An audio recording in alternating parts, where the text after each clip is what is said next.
Let's implement the update of a post. Before we get into that, let's see how we do it at the backend. And this is a route for updating. All what we need is to pass in the ID of the post that we want to update and then the properties that we want to update. And inside the postman, this is how we do it. First of all, we specify the ID of the post as params, and inside the body here, we specify the properties that we want to update. So the way we do it at the backend or inside the postman will be different from the client side. But on the client side, it will be different the way we pass in the ID. So let's see the flow one more time. Let's say that these are the list of posts with post 1, 2, 3, 4, and then the rest.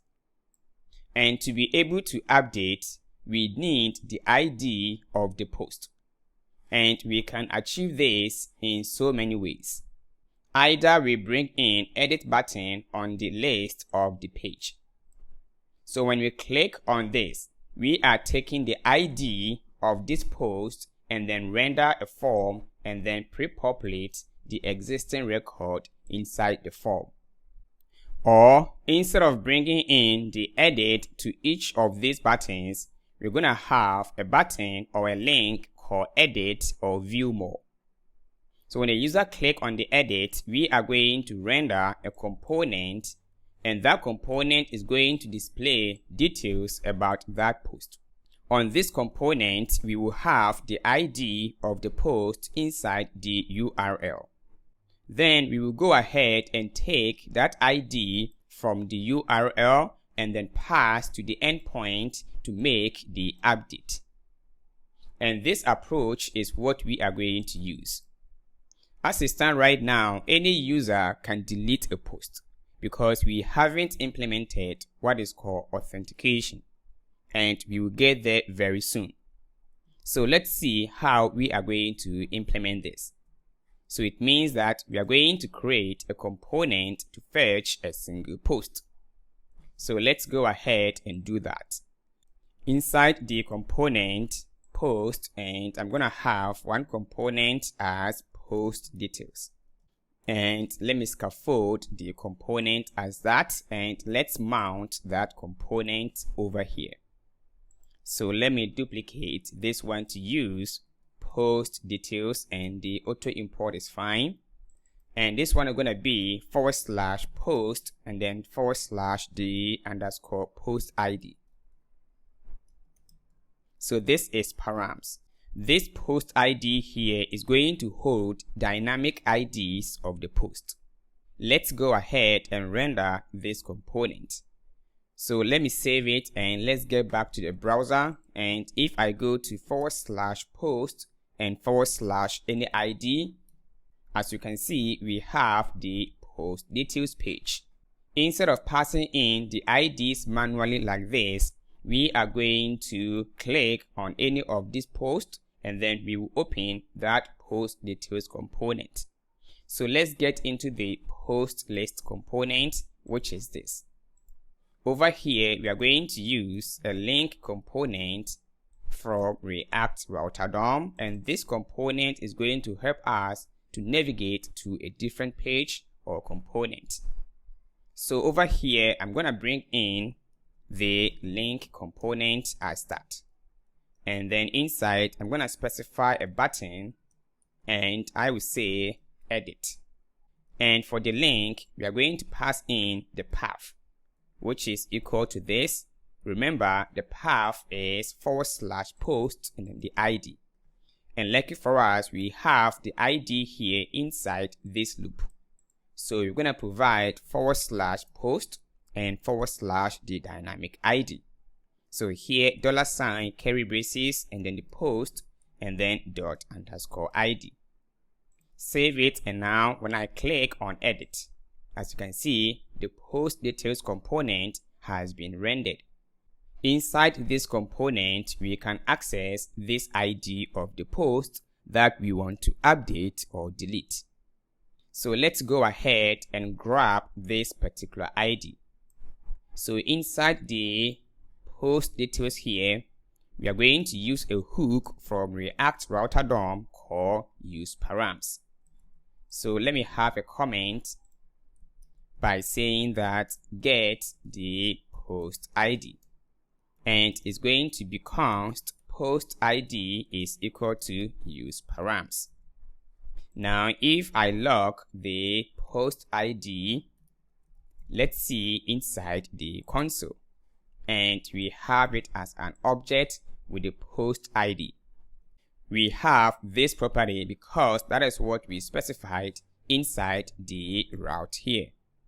If I use my ID, let's see, we're going to see as my ID.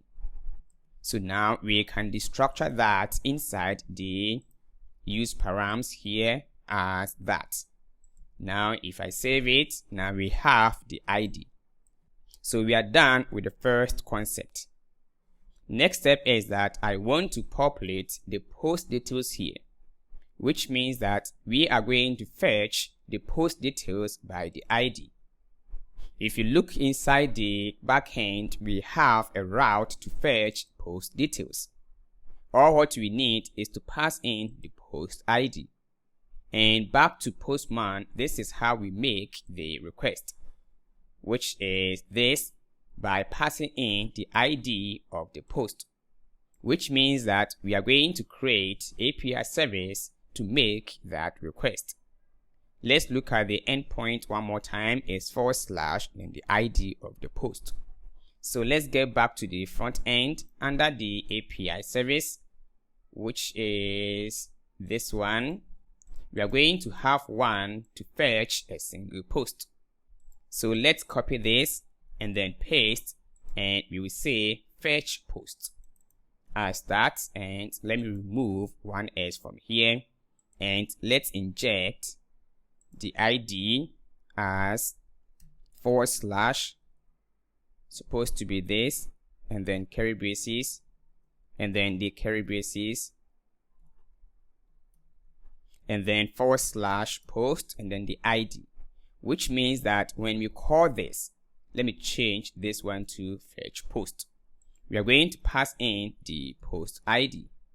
So we are going to pass in here as the dynamic value as post ID.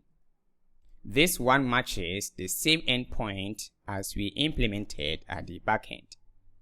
So now let's go ahead and call this function, and we are going to call it inside the post details component.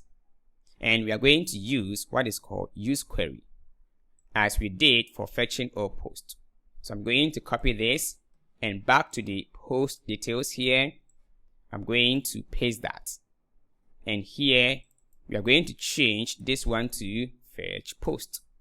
And for this one, we need to pass in the ID of the post. So here I will say list, or let me say fetch post, a single post, or post details as that. And then here, since we are going to pass in the ID of the post, we are going to call the function as that, and then bring in our curly braces. So we are going to pass in the ID of the post as that. Now let's go ahead and log the data from the useQuery, and let's import the useQuery. Now let's check inside the console, and we have 404, meaning not found. Well, we have post here. So let me go ahead and then remove this because we have the post here. All right, so now save it, and now let's see. Let me refresh it, and now we got post fetched successfully. We got this status from the back end. That is what we specified under the fetch single post, which is, let's see, this one, post fetched successfully, as we see over here. So now we can go ahead and display the post details. So let's go ahead and do that. Back to the post details, which is this, and let me have the JSX. For the meantime, don't worry about the styling. We will get there very soon by using Tailwind CSS. So here we have, let me look at the properties well. On the response is post found. So it's going to be data dot post found. On that we have the title. So now let's see, and we have the title as that. And let's also display the description. Change this one to P as that, and this one as description. And there we go. If I go to list post here, and if I want to click or edit the React, we have the React. So next step is that we need to provide a form. And that form, we are going to pre-populate this particular post details. And the user can go ahead and update as we did at the backend.